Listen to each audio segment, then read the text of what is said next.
যেটা বলছেন, যেটা ভাবছেন, যেটা আন্দোলন করছেন বুঝে করেন। আপনাদের একজন সংসদ সদস্য বলেছেন পাবলিকলি, পত্রিকা এসেছে ৬,০০০ কোটি টাকার বাজেট দিলে হতো, এত লক্ষ কোটি টাকার বাজেট না দিয়ে। আর একদিকে বলছেন কর্মসংস্থান বাড়াতে হবে। ১৭৩৩ সালে ব্রিটিশ পার্লামেন্টে প্রথমবারের মতো বাজেট উপস্থাপিত হয়েছিল। সেইটার ধারাবাহিকতায় ১৮৬০ সালে এই উপমহাদেশে ইস্ট ইন্ডিয়া কোম্পানির জেমস উইলসন বাজেট উত্থাপন করেছিলেন।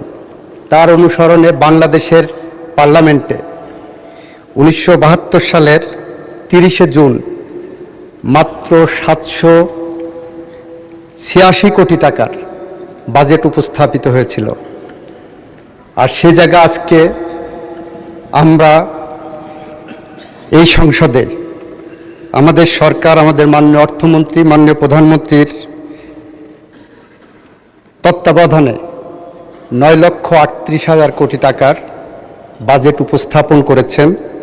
সঙ্গত কারণেই, যেহেতু ক্যাবিনেট অ্যাপ্রুভ করে পার্লামেন্টে এটা এসেছে, আমি ক্যাবিনেটের সদস্য হিসেবে এই বাজেটের পক্ষে কথা বলবো। মাননীয় স্পিকার, আমরা যখন ছাত্র ছিলাম ঢাকা বিশ্ববিদ্যালয় ক্যাম্পাসে যেদিন বাজেট উত্থাপিত হতো, মিছিল বের হতো, এ বাজেট গরিব মারার, এ বাজেট মানি না, এ বাজেট বড় লোকের, এ বাজেট মানি না। এবারের বাজেটে কিন্তু এ ধরনের কোনো মিছিল আসেনি। এবারের বাজেট গরিব রক্ষা করার বাজেট ছিল। এবারের বাজেট মধ্যবিত্তের বাজেট, এবারের বাজেট প্রান্তিক জনগোষ্ঠীর বাজেট, এবারের বাজেট ব্যবসা বান্ধব বাজেট, এবারের বাজেট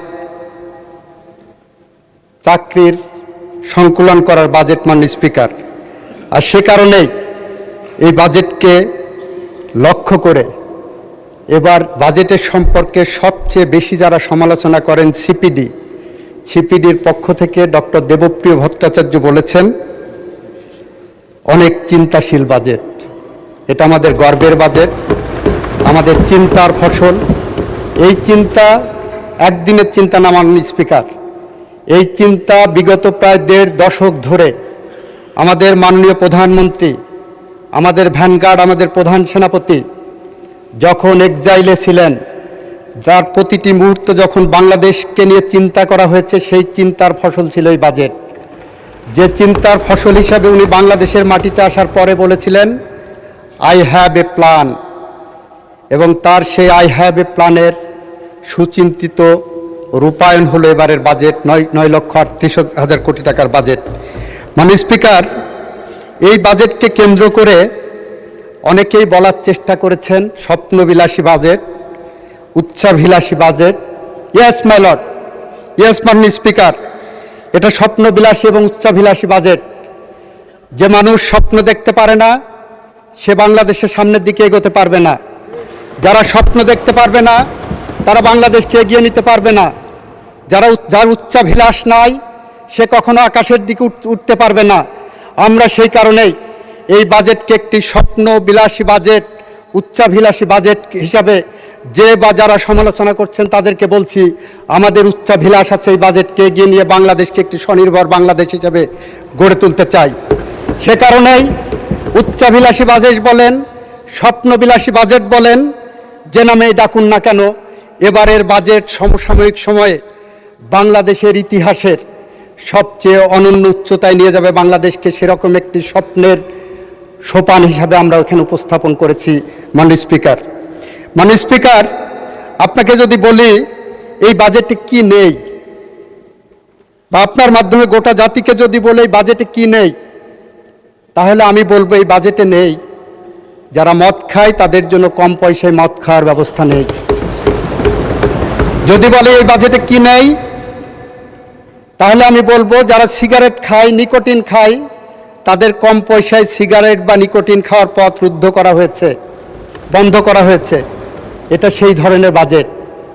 এই বাজেট আমার দেশের গরিব প্রান্তিক কৃষকের কৃষি কার্ড ইস্যু করার জন্য, কৃষির ফলন বাড়ানোর জন্য ভর্তুকির ব্যবস্থা রাখা হয়েছে। মাননীয় স্পিকার, এই বাজেটের মধ্যে আমার প্রান্তিক জনগোষ্ঠীকে অন্তর্ভুক্ত করে ফ্যামিলি কার্ডকে যতটা জনপ্রিয় ইতিমধ্যেই করা হয়েছে, ফ্যামিলি কার্ডকে প্রত্যেকটা দুয়ারে দুয়ারে পৌঁছে দেওয়ার জন্য এই বাজেট তৈরি করা হয়েছে। মাননীয় স্পিকার, এই বাজেট বাংলাদেশকে শুধু সার্টিফিকেট তৈরির শিক্ষা প্রতিষ্ঠান হিসাবে গড়ে তোলার যে চলমান প্রক্রিয়া আছে সেখান থেকে বের করে এনে এই বাজেট কারিগরি খাতে বাংলাদেশের শিক্ষা ব্যবস্থাকে ঘুরিয়ে দেওয়ার জন্য অতিরিক্ত 6,000 কোটি টাকা বরাদ্দ করা হয়েছে। মাননীয় স্পিকার, যেখানে মাদ্রাসা এবং কারিগরি শিক্ষা বোর্ডের যে খাত আছে সেখানে দেখা যাবে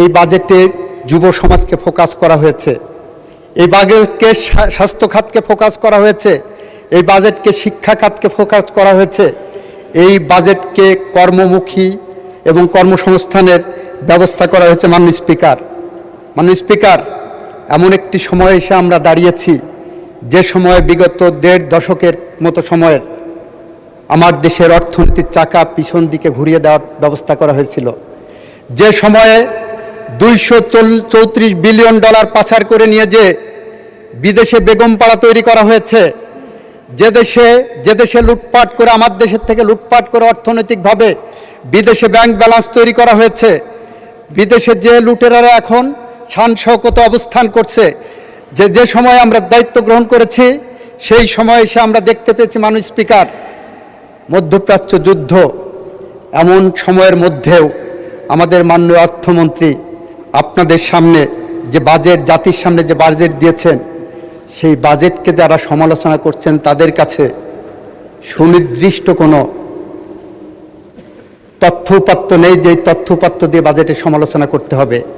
যে সমালোচনা আসছে সেটা যদি আইনের ভাষায় বলি, সেই সমালোচনা vague, indefinite, lack in material particulars বলছেন।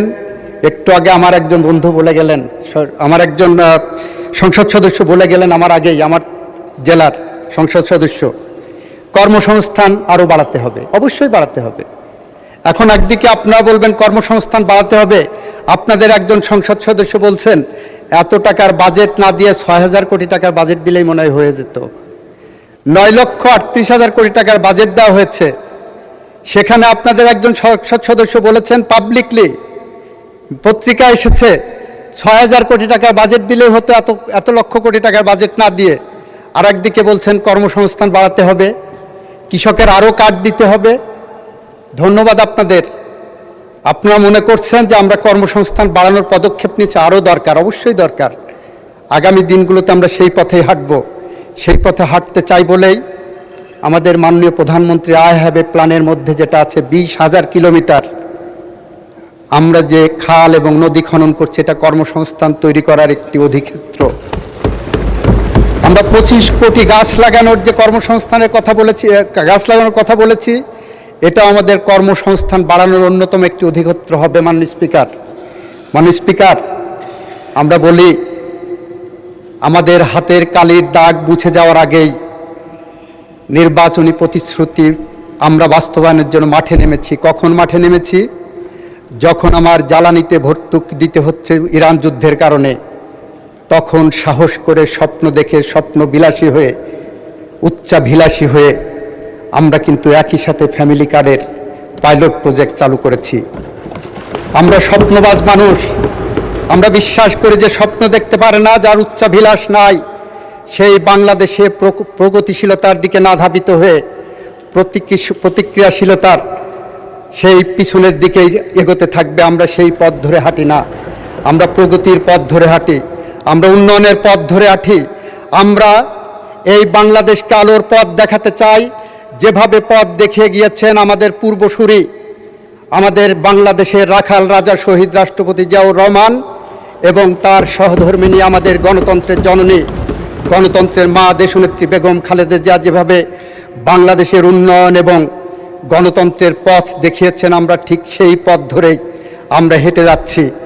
আমরা বিশ্বাস করে আমরা হেঁটে যাওয়ার পথে আমরা সতর্ক আছি, কারণ আমার ডান দিকে যদি আমাদের ফ্যাসিস্টরা থাকেন, আমার বাম দিকে হয়তো বলা হয় মৌলবাদ আছেন।